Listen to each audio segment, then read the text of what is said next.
Hello and welcome to Careercast by Board360, where we decode the world of global careers. In today's episode, we'll gain an insight into what CGMA qualification truly offers, its practical value, global relevance, and how it empowers finance professionals to lead with insight and not just report numbers. Whether you are a student, a mid-career finance expert, or someone who's looking into international roles in business strategy, this one's for you. Let's dive into the world of strategic finance and leadership with a very special guest, Ms. Jaspreet from Accenture. She's a senior manager at Accenture and a qualified CGMA. She'll be talking about the CGMA designation, which is powered by AICPA and CIMA. We'll start with the basics. What exactly is the CGMA designation and how is it connected with AICPA and CIMA? Okay, so CGMA, the Chartered Global Management Accountant, it's a global credential given to management accountants, right, which was empowered and awarded by AICPA, which is the American Institute of Certified Public Accountants, and Chartered Institute of Management Accountants, which is CIMA. Okay. And what attracted you to pursue this path in the first place? Okay, that's a very interesting question and a question which I really love to respond. And I excitedly always tell people why I picked up CIMA, when I actually had other options as well. So long time back, right, when I did my CIMA, I was looking for something which was more interesting, right? Being an accountant, having like the base as an accountant, I wanted to pursue something which was more interesting, which was more fun, CIMA is a perfect blend of financial expertise and business strategy, right? And when I chose a qualification or when I was pursuing what to do next, I wanted to do something which, could give me an edge over accounting, which is the traditional accounting, and could make me a good decision maker. So that is something that really excited me about CIMA, right? And I think long time back I was having a discussion with a friend and she told me that, Jaspreet, accountants are very boring. Okay? So I was like, okay, That's what the perception is. I mean, that's a perception. Can't blame people for that, right? But I didn't want to just become a boring accountant who was just reporting numbers. I wanted to do something far more than just being an accountant. I wanted to dig into the numbers, analyze the numbers, and come with decisions, which was something that excited me. So this was right after your graduation?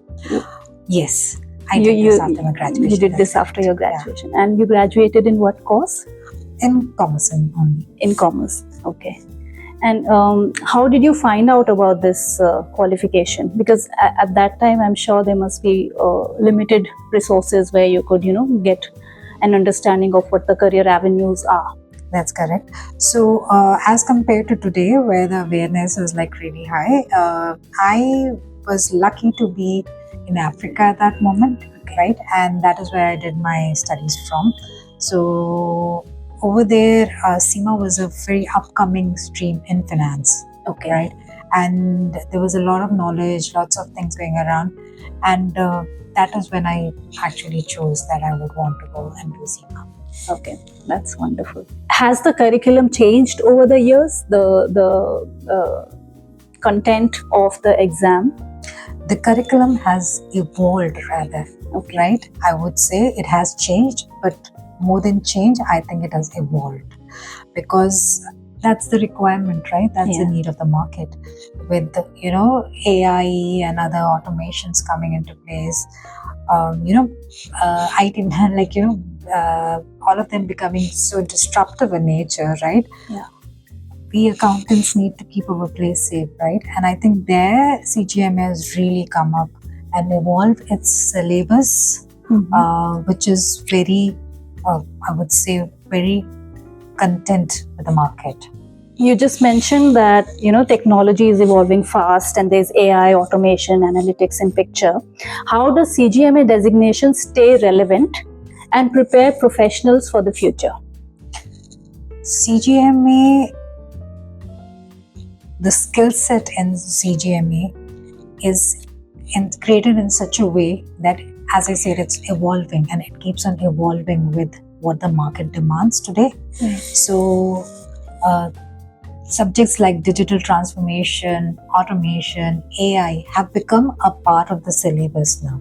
Okay. Right? So when I did my CIMA, at that time, of course, this was not there. We definitely had, I mean, if you look at it 20 years back also we had information strategy as a very, very prominent topic in CIMA, right? But that has evolved over the time period, and now we have digital transformation, we have automation, AI, which have actually become part of the curriculum itself, right? Okay. So CGMA has ensured that the skill set is relevant to the market, and that we are just, evolving as professionals who are more prepared for the future. Okay. Right? And I'm part of a volunteer program, which is a lifelong learning committee, right? And whenever we are into discussions, right, about what the syllabus should be or what is it that is there and as a demand in the market, right? AI is a constant topic. Okay. So it is a very important thing, when it comes to creating the curriculum or creating the syllabus that is required for CGMA, CIMA rather. Okay. Why is CGMA considered a strategic management accounting qualification rather than just a finance and accounting credential? CGMA is definitely a strategic management qualification, right? Because it's got a perfect blend of financial expertise and business strategy, right? So CGMA is creating professionals who are not only there to report numbers, right? Which is like, the mindset of a traditional accounting setup. Yeah. But they're created in such a way that they take the current numbers and create a future business acumen, right? Where they can shape the paths for the business overall. So that's why it's totally right to call it more of a strategic qualification than a traditional qualification. Okay. So as I understand, there's a lot of analysis that's involved in this qualification. What are the kind of businesses that eventually become your clients or people that you help? Okay. So actually, once again, that's a very interesting question, right? Because we sit with the myth that, we can only work for finance companies only, right? But interestingly, I have seen people, open on their own ventures, get into academics, right? Okay. And many more such things. But today, multinational companies, right, which are more into creating solutions for global clients, that is where CGMA plays a very pivotal role, right?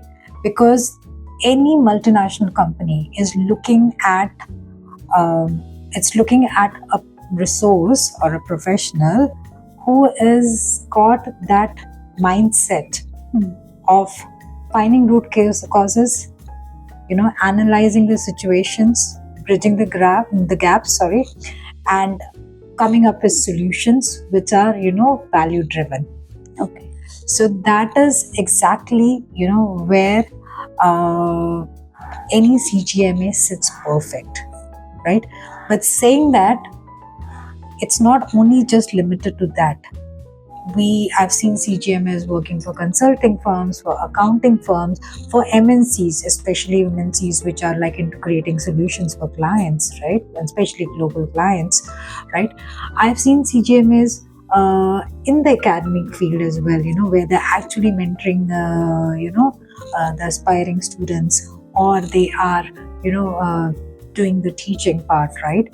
So, and also, I've seen them creating their own ventures, getting into like ventures and doing very well. So I think we fit in everywhere where there is some strategic thinking required. So basically, you gain some market insights, and you try to understand what the situation is. You understand the strengths, and you identify the opportunities, and then you develop a strategy which helps businesses or individuals to take decisions. Exactly. Okay. So we're just not stuck to the financial accounting part, the traditional accounting setup. See, I always say there's a big difference between a financial accountant and a management accountant. Right. A financial accountant will only look at the actual numbers, the numbers which are there, right? Yeah. I think do some studies, you can do that, right? But a management accountant is like somebody who's, future prepared. Right. He's not just looking at the numbers today, but actually using the numbers today and creating a value for the future.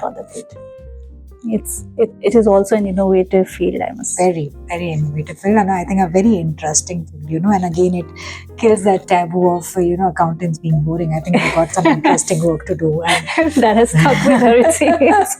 Yeah, I mean, that was like the day somebody told me that, I was like, no, wait, I need to break that myth. From your industry experience, how is CGMA recognized in the global corporate landscape, especially especially in companies in the finance sector? Yes, well, CGMA is definitely recognized and highly recognized, I would say, in the financial companies, and especially the multinational companies, right? There are two reasons for that. First is basically it's a global credential. It's internationally recognized. Go anywhere. I mean, now with AICPA also coming into the picture, you go to the US, you go to the Europe, UK, Africa, Asia, anywhere, right? Even UAE, right? As a matter of fact, everywhere we are recognized as finance professionals. Number one. Number two, the skill set that is created by CIMA. Mm-hmm. So CIMA focuses not only on the traditional accounting, but takes an edge over that and is creating professionals who are, who got a skill set of, thinking far ahead of traditional accounting. They are creating professionals who are the future leaders, who can make decisions in any kind of circumstances, right? So considering these points, right, any company would love to have a CGMA. So we have already created a benchmark. Tell us about your journey. How has being a CGMA helped shape your role? Okay, interesting. Okay, so CIMA is just not a qualification for me, to be very honest. CIMA has been a transformative journey for me, right? And it has helped me, bridge between finance and strategy. So overall, it has shaped me on both my professional and personal front. It has shaped me and, with the ability to make the correct decisions, right? Rather make strategic decisions and contribute to any project that has come across to me, right? In a very positive way. Also, one more thing that CIMA has done for me, I would say, is that, not many people know about this, but as a CIMA member, right, you can actually get into volunteer programs, right, which are very interesting and very, they give you a lot of learning curve. They bring you up the learning curve. And more than that, they connect you to global leaders, right? And at the same time, they help you to mentor, aspiring students.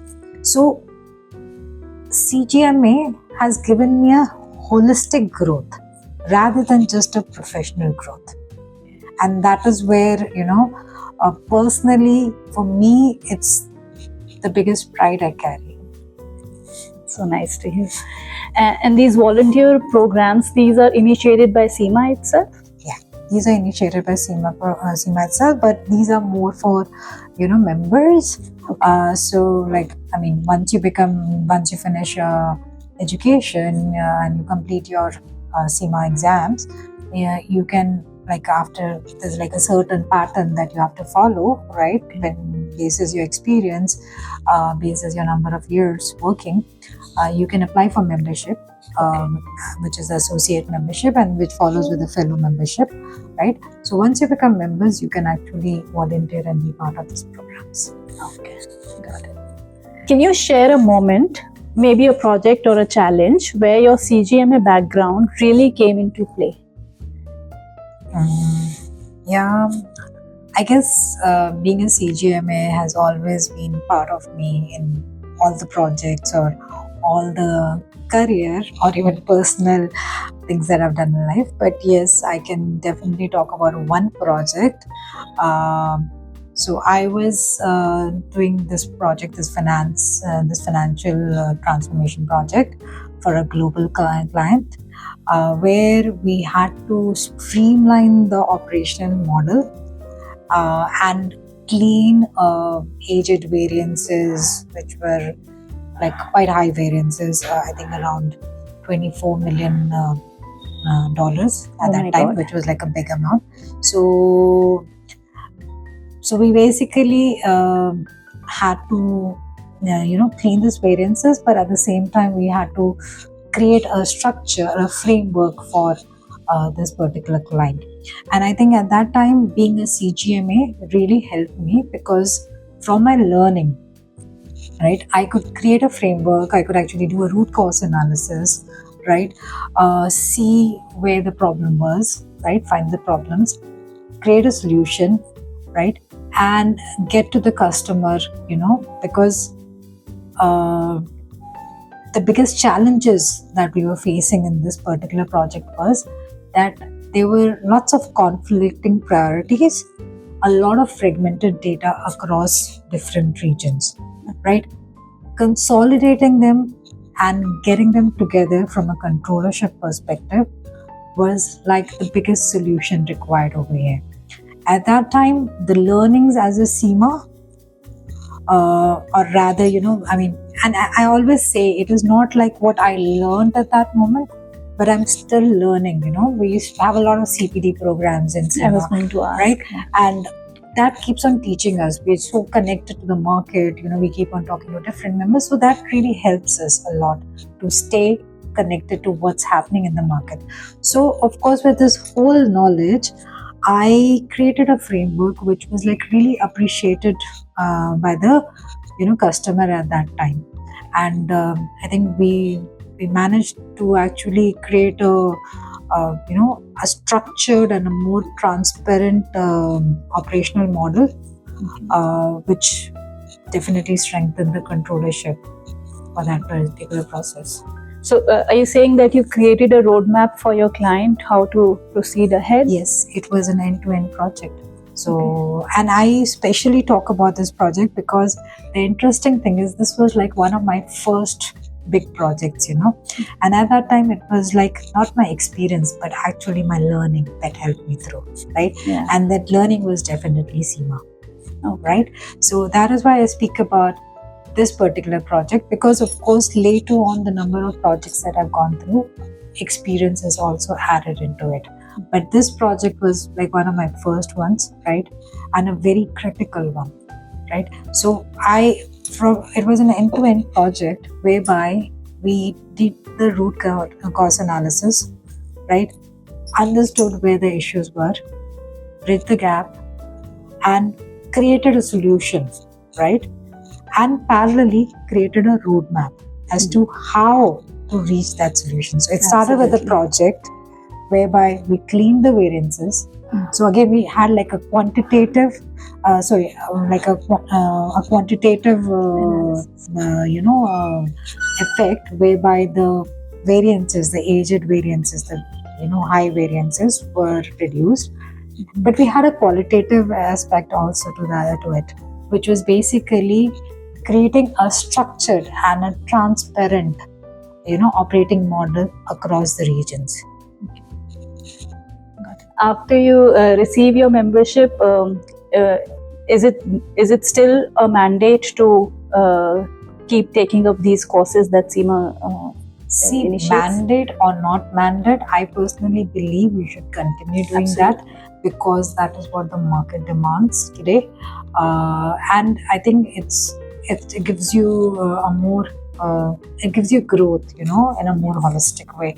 So I think it's always good. And these CPDs that they go ahead and they conduct, or they have lots of on the CIMA side also, we have a lot of programs that they've created specially for members, and I find them very, very helpful. Like any other success mantra, you should never stop learning, right? Exactly, you should never stop learning. That's There's how no it is, age to stop learning. You should always continue to learn, and I think that helps to quite an extent. Yeah. How do employers perceive CGMA qualified professionals differently compared to traditional accountants or MBAs? Well, employers do, take CGMAs onto a different level altogether. CGMAs are, as I have already mentioned before also, they are just the perfect blend of a of somebody who has financial expertise and somebody who knows how to create a strategy, right? The traditional accountants, they only have the they have the financial knowledge, right? More. And the MBAs do not have that. They have less financial grounding. That's right. So CIMA blends it together. Okay. Right? And that is why it's got an edge over the traditional accountants or the MBAs. Yeah. So they can lead both the accountants as well as MBAs. Yeah. So they basically can do the job what a financial accountant is doing as well, and plus what an MBA is doing, right? So put together, if I have to put it in like a single sentence, right? CGMA creates professionals, right, who not only report numbers, right, but they report numbers for the future. Yeah, right. So taking all this into consideration, right,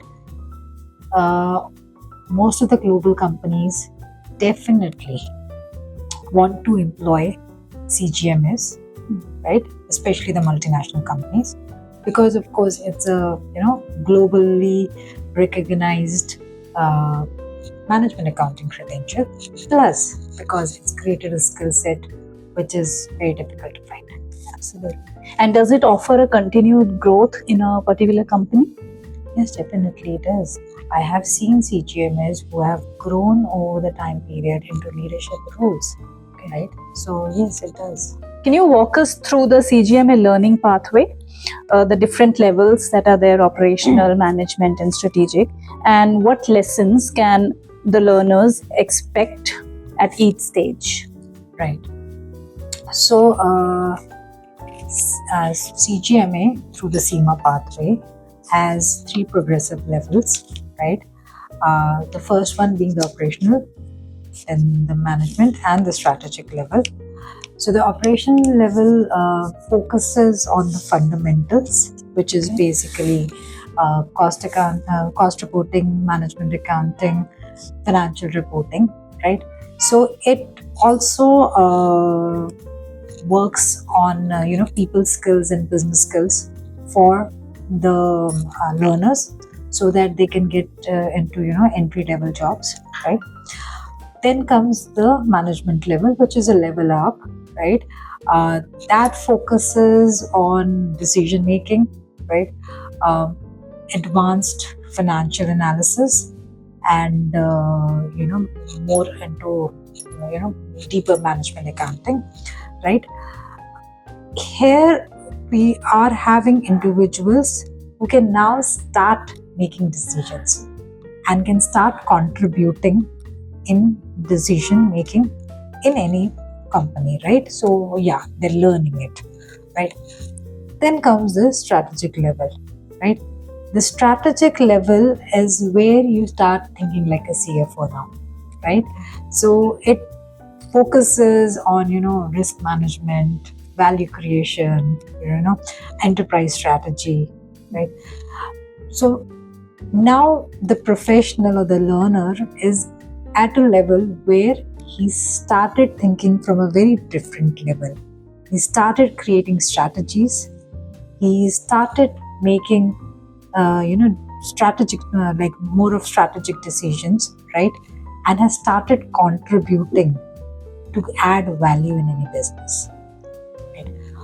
All of these three levels together have like at every level, there is a case study as well. Okay. Which is nothing but real-time scenarios from the market. Okay. Right? So a student is assessed for all that they've learned in a particular level, right? And they asked to apply it in real-time scenarios. Okay. Which makes it more interesting. Absolutely. Right? And it makes you confident about how you're going to be doing it in the real world. Absolutely. Practical value will be exactly gained. Definitely. So basically that is where I think CIMA has got an edge, whereby it's just not concentrating on the theoretical part, right? Yeah. You just don't need to basically sit and memorize things, but you start thinking from a leader already, right? Absolutely. You're learning and you're applying it in the case studies. And I find that very interesting. I'm sure. What kind of time commitment or study plan worked for you while balancing a demanding job with CIMA exams? Right. See, CIMA is definitely something that demands time and it demands discipline. So it's not easy to write the exams along with a demanding job, but it's not difficult as well. Personally, I had a schedule. I followed a particular schedule and rather had a calendar to myself where I had put timelines to my studies, which used to be mostly early mornings, right? So it is very important that you create a structure, create a plan, right? And follow that religiously. And that is something that I personally did. So I used to have a plan for the next 6 months. Okay. So if I'm writing my exam for the next 6 months, I used to have a proper plan, right? And my plan would constitute of covering the syllabus, right? Doing my revision and writing the mock exams, which I think is very important. So if you're planning to write your exams in 6 months' time, take 3 to 4 months, give 1 month for revision, right? And dedicate it 1 month to mock exams. And these should be time-based mock exams. Okay. Right? So you should basically, if you're sitting for 3 hours for a case study, give yourself 3 hours, do that case study so that you can, you can know where you stand. So that is something that I really followed. The other thing that I used to do while I used to write exams was I would sit down and make small notes. Right? So every time I would study, I would make notes and I had those notes handy in my hands. So I used to have them handy. I would utilize them when I was writing my exams, before writing my exams, before giving the mock exams. So I think if you are disciplined and you create a plan, and I think it stands for everything, but I think for professional exams, it's much more required because you're going to write a very structured exam. Yeah. And it is time bound as well. It's time bound as well. Okay. Yeah. Do you recommend students to take classes for preparing for CGMA courses? Yes. I think I'll recommend you guys only to start with. Definitely. Yeah. See, help is always required because I think these professional exams, unlike the normal exams that we give, right, need discipline definitely, but you need to understand how to answer questions. And this is something I always tell my students, right, that it's not like you can just mug the syllabus, right, and go and write the exam. Yeah. Okay. If you get a question, right, it's most of the CIMA questions will come in such a way whereby they'll give you a scenario and then they're going to ask you, how are you going to reach to a solution with that scenario? So you need to have a clear understanding of the concepts that are being the concepts to be applied Yes. into that question, right? So you need to very clearly understand what the question is asking, right? And what you need to put into that answer, right? And that is where, and it's like, for example, if like, I've been asked to use a particular, method of accounting or management accounting, right? Might be asked for like, say ABC costing or something. I just can't go put the definition and say what it is about. I have to be very creative to, put that answer in a way that the question requires from me. Absolutely. Right? So I have to analyze the question and answer accordingly. And that is where, the professional help is something that is really required. How do you feel the case study exams prepared you for practical problem solving in your corporate life? Yeah, it did. Definitely it did. I mean, because as I told you before also, case studies are more real-time scenarios, right? So they are actually picked up from real-time scenarios. And in CIMA, these are actually picked up from the market as, real-time scenarios. So they prepare you to understand what is required, do the analysis, find the root cause, find the solution, bridge the gap, come with solutions, right? And most importantly, they put you into a time frame, right? Yeah. Now you're time bound, so it's teaching you how to come to a solution, right? Even in crazy times, Yeah. right? Under pressure. And not get, troubled by the pressure. Yeah.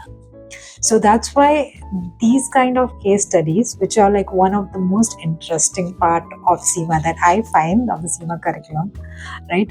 That I find help you to become a better decision maker and a better leader.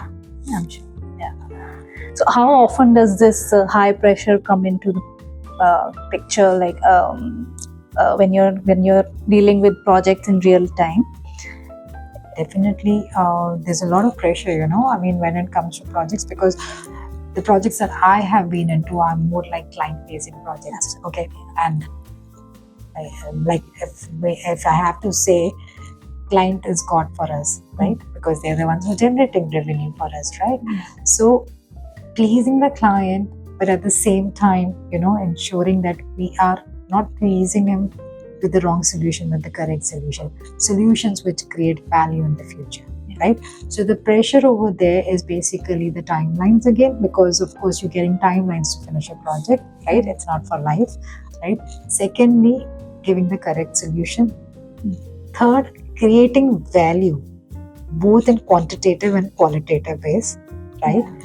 And fourthly, getting the confidence of the client, so that, it's just not one project, but it's like, an ongoing business deal, right? So I think that is where the pressure comes, because you are now committed to something which is very professional, and you need to at the same time maintain your sanity. Yes. Right? So that is where, I think professionals who have already gone through, the case studies can do well, Does the CGMA credential open up global mobility or cross-functional roles in big companies? Yes, definitely. I mean, it does, because number one, we are a globally recognized, qualification, right? CGMA itself is a credential which is like, representing two very important professional bodies. One is CPA and the other is CIMA, right? So, number one, that is the one. Secondly, again, the skill set, because we're creating people who are professionals for the future, just not for today. And also, if this is something that can be applied in any business, so it offers up many avenues to pursue. Definitely. And definitely for multinational companies, or as I already mentioned, in different venues, it's helping. What would your advice be to a fresh graduate or finance professional contemplating whether CGMA is the right path for them? My advice, yes, that I think that I love giving advice when it comes to CGMA. I carry that with me, but yes, I would suggest any professional who wants an interesting role in finance, right? Who wants to not only just do traditional accounting but wants to pursue a role into decision making, into leadership, or into strategic thinking, should just not think and go for CGMA. Any myth or misconception about CIMA CGMA that you'd like to bust? Yeah, there's a myth that only accountants can do CGMA, but that's not correct. If you have the willpower, if you have the discipline, and if you have the focus to learn more and get into strategic thinking, you can do CGMA. Lastly, in one sentence, what has the CGMA meant to you personally and professionally? Oh God, that is such a question very close to my heart. Yeah, well, CIMA is just not a qualification for me, right? It is something that has been very close to my heart, that has built me into what I am today. It has sharpened my ability, to think in a more constructive way, right? Not only in professional terms, but also in personal terms. It has made me more disciplined, a more strategic person, right? And overall, it's given me opportunities, to grow. Like I was, few days back, I was on LinkedIn, I was just reading an article by a very renowned CFO, an award-winning CFO. And his words actually just, deeply penetrated into my heart. He mentioned CGMA broke me to build me. Oh wow, that's Right? so deep. It's very deep. And he is like such a senior CFO, and he mentioned that, I thought I knew everything till CGMA told me I had just started, right? So that is something that, CGMA has done to me. It's been a progressive journey altogether where I'm learning at every, juncture of my life, right? With different challenges, with different roles, with different seasons, right? I think I've learned something new, and the whole credit goes to CIMA and CGMA. That's lovely. That's so inspiring. Thank you so much. Thank you so much, Ms. Jaspreet, Welcome. for sharing your journey so openly. It was a pleasure. You've given us a clear look at what CGMA is. It's not just as a qualification, but as a tool for career advancement, leadership, and making a bigger impact at work. For our listeners, if you're serious about moving into strategic finance roles or leading change within your company, this is the path that you've been looking for. That's it for today's episode of Careercast by Board360. Until next time, keep learning and keep growing. Thank you, and all the best.